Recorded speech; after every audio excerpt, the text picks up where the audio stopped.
نحمده ونصلی علی رسولہ الکریم اما بعد۔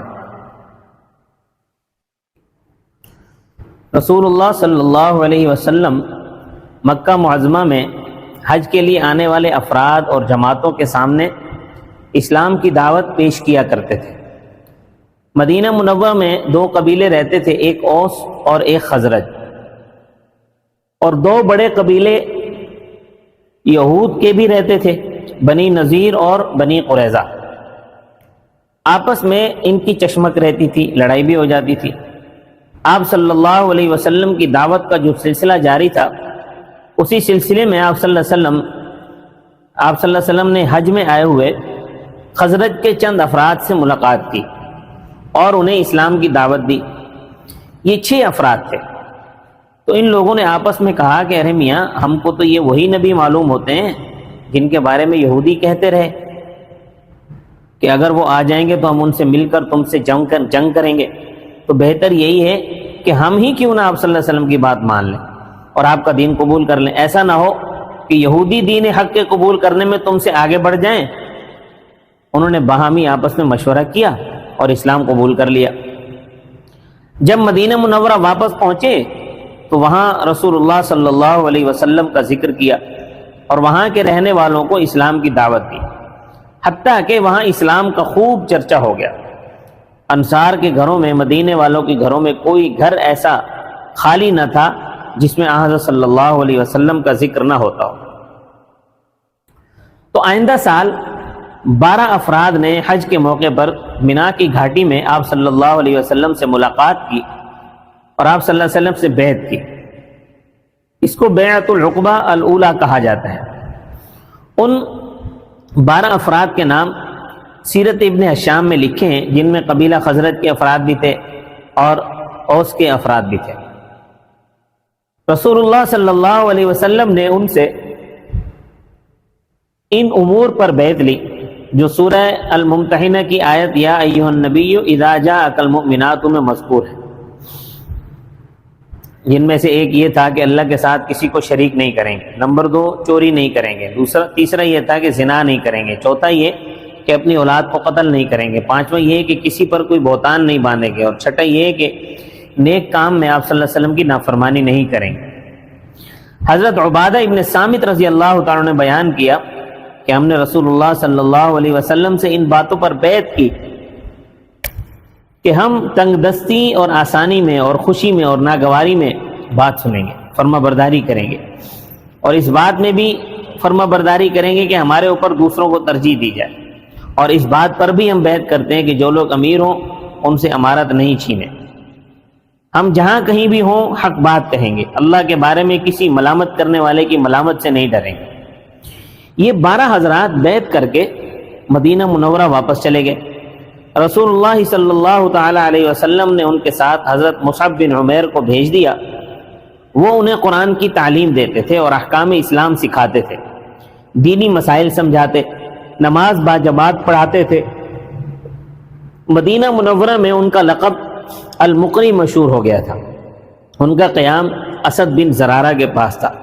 اہل مدینہ کو سب سے پہلا جمعہ بھی حضرت مصعب بن عمیر نے پڑھایا تھا۔ اب آئندہ سال جو لوگ مدینہ منورہ سے حج کے لیے آئے، وہیں منا کی گھاٹی یعنی عقبہ میں رسول اللہ صلی اللہ علیہ وسلم سے ملاقات کی۔ انہوں نے عرض کیا کہ حضرت آپ مدینہ تشریف لے چلیں۔ یہ 73 افراد تھے اور 2 خواتین تھیں۔ آپ کے چچا حضرت عباس رضی اللہ تعالیٰ عنہ بھی اس وقت وہاں موجود تھے۔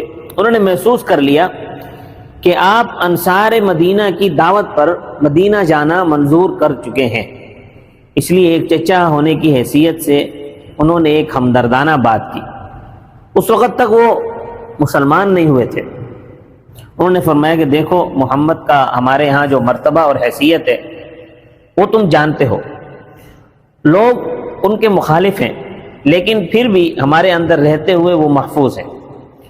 انہوں نے فیصلہ کر لیا ہے کہ تمہارے پاس پہنچ جائیں، اب تم دیکھ لو کہ اپنے وعدے کے مطابق ان کی حفاظت کر سکتے ہو، اس سلسلے میں تکلیف اٹھا سکتے ہو تو لے جاؤ، اور اگر تم حفاظت نہیں کر سکتے تو ان کو ابھی سے یہیں چھوڑ دو، کیونکہ وہ اپنے شہر میں اپنی قوم میں محفوظ ہیں۔ انصار نے جواب میں کہا کہ ہم نے تمہاری بات سن لی۔ اب رسول اللہ صلی اللہ علیہ وسلم اپنے بارے میں فیصلہ فرمائے۔ بہرحال آپ صلی اللہ علیہ وسلم آپ صلی اللہ علیہ وسلم نے قرآن مجید کی تلاوت کی، اللہ کی طرف سے دعوت دی، اسلام کی رغبت دی، فرمایا میں تم سے بیعت کرتا ہوں اس شرط پر کہ تم میری اسی طرح حفاظت کرو گے جس طرح اپنی عورتوں کی، اپنے بچوں کی حفاظت کرتے ہو۔ وہاں حضرت برہ بن معرور رضی اللہ تعالیٰ عنہ بھی تھے، انہوں نے آپ صلی اللہ علیہ وسلم کا ہاتھ پکڑ اور عرض کیا رسول اللہ صلی اللہ علیہ وسلم بیعت فرمائیے، ہم آپ کی پوری طرح حفاظت کریں گے، ہم لڑائیوں کے میدانوں میں اترنے والے ہیں، ہتھیار والے ہیں، یہ چیزیں ہمیں اپنے بڑوں کی میراث میں ملی ہیں۔ ابھی برہ ابن معرور رسول اللہ صلی اللہ علیہ وسلم سے باتیں کر ہی رہے تھے کہ ابو الہیثم بن تیہان بول پڑے، انہوں نے عرض کیا یا رسول اللہ ہمارے اور لوگوں کے درمیان معاہدے ہیں، اس معاہدے سے مراد یہودیوں سے ان کا کوئی معاہدہ تھا، وہ مراد تھا، ہم آپ سے بیعت ہو کر آپ کو بلا کر ان سب سے کٹ جائیں گے، ایسا نہ ہو کہ جب اللہ تعالیٰ آپ کو غلبہ دے دے تو آپ اپنی قوم میں چلے جائیں اور ہمیں چھوڑ دیں۔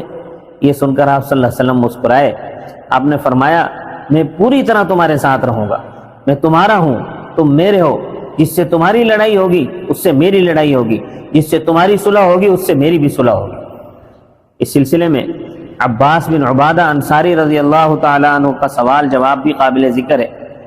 وہ یہ کہ جب انصار مدینہ رسول اللہ صلی اللہ تعالیٰ علیہ وسلم سے بیعت کرنے کے لیے جمع ہوئے تو عباس بن عبادہ نے کہا کہ تم لوگ جانتے ہو تم کن چیزوں پر بیعت کر رہے ہو؟ انہوں نے کہا ہاں ہم جانتے ہیں کس بات پر بیعت کر رہے ہیں۔ عباس بن عبادہ نے کہا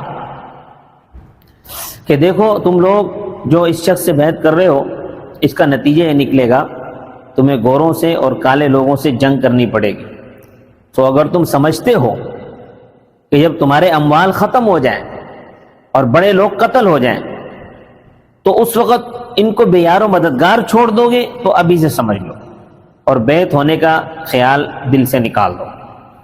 اگر تم نے بیعت ہونے کے بعد آپ صلی اللہ علیہ وسلم کو بے یار و مددگار چھوڑا تو تمہیں دنیا و آخرت کی رسوائی بھگتنی پڑے گی۔ اگر تم سمجھتے ہو کہ تم اپنی بیعت کو پورا کر دو گے، خواہ اموال ختم ہو جائیں خواہ اشراف قتل ہوں، تو بیعت کر لو، اللہ کی قسم اس میں دنیا و آخرت کی بھلائی ہے۔ انصار نے جواب میں کہا کہ ہم ہر بات کو سمجھتے ہوئے، ہر مصیبت کو سمجھتے ہوئے بیعت ہو رہے ہیں۔ اس کے بعد انہوں نے رسول اللہ صلی اللہ تعالیٰ علیہ وسلم کی طرف رخ کیا اور عرض کیا یا رسول اللہ ہمیں کیا ملے گا اگر ہم نے بیعت والی باتوں کو پورا کر دیا؟